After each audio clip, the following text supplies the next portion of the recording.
Mat our artwork. Here's a piece by a student for her WOW, okay? She's ready to mat this piece. So she's met all of the criteria for the project. She's double checked that she's done that. She's gotten feedback on her artwork, all of the things. Now what we're gonna do is we're gonna get this ready to be glued onto a piece of paper for our mat. We're gonna make a frame for our artwork. In order to do this, we are going to line this up and see if we need to center it. Some papers may even need to be trimmed in order to fit. This one I think will fit just fine, but let's say for example that we need to crop a piece of artwork. One thing we can do is use this paper cutter, and the way that this works is I line it up either at the top or the bottom edge, slide that paper in, careful. Actually, let's trim this side first. So it's going to cut on this outside edge, okay, right here along this edge. So I'm going to remove just enough to where I can have a better frame in this piece of artwork. Yes, I did remove part of the artwork, but that's not necessarily a bad thing. Sometimes that can create more visual interest too. So I removed it from two sides. I'm going to make sure that when I'm done with this that I get it thrown away, okay?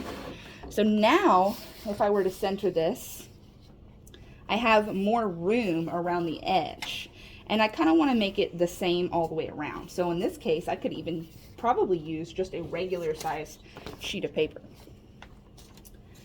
So back to this one.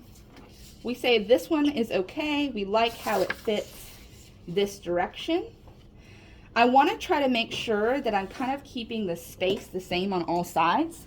So it can be really helpful to use a ruler here. There's some on the table. There's also some in the drawing cabinet if you need. So I'm just kind of getting an idea. All right, I might want to use something close to, you know, just over ½ inch.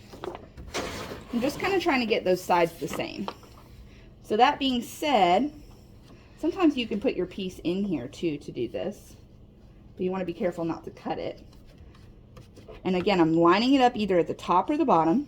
And then what I'm going to do, once I feel like I do have that lined up where I want it, I can remove this. I'm going to push down and slide.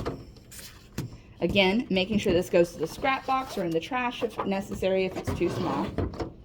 And now I have a piece that will fit better in this frame, right? So what I would do is I would get a glue stick, and what we're gonna do is we're gonna get a gallery tag out. I'm gonna get a glue stick out. So after I've trimmed my paper and I've trimmed my mat, I am going to glue this down. I would use a glue stick for most pieces, especially if you were using marker. I would not use a glue bottle or liquid glue. I would always use a glue stick. And in this case, I'm going around the outside edge, and I like to draw an X in the middle. Then we're going to get that centered. Make sure it's even on at least two sides, right? If the top and the bottom are a little bit different, that's okay, as long as they're even top and bottom and left and right. And I'm going to make sure that this is really secure. So I'm actually going to make sure and take the time, because any corners peeling up on this is going to show poor craftsmanship. So we want to make sure it's really stuck on. Then put away your supplies if you need to. The last step is going to be to make a gallery tag. And in order to make a gallery tag, I'm going to fold my paper in half. I'm going to write the title of the piece. So in this case, it's called Zorro and the Dragon. Did you make that piece? No, this is by a student whose name I am going to make up here.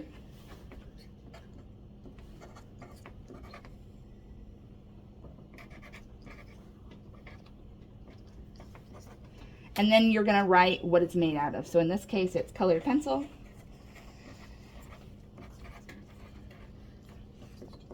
And stickers. Take your time writing this. I'm going really fast. Please take your time writing this, okay? Notice that it's underneath that fold line that I made. You guys all see that, right? So what I'm gonna do now is take my glue stick, add glue on this, and slide it under the right-hand corner at the bottom of my piece to where it just barely hangs off the edge. Okay, you can see another example here where the piece has been turned, but again, it's in the bottom right-hand corner. Okay, again, this tag being the right spot matters for orientation. Okay, does this all make sense? We feel like we got it? All right, let's give it a shot.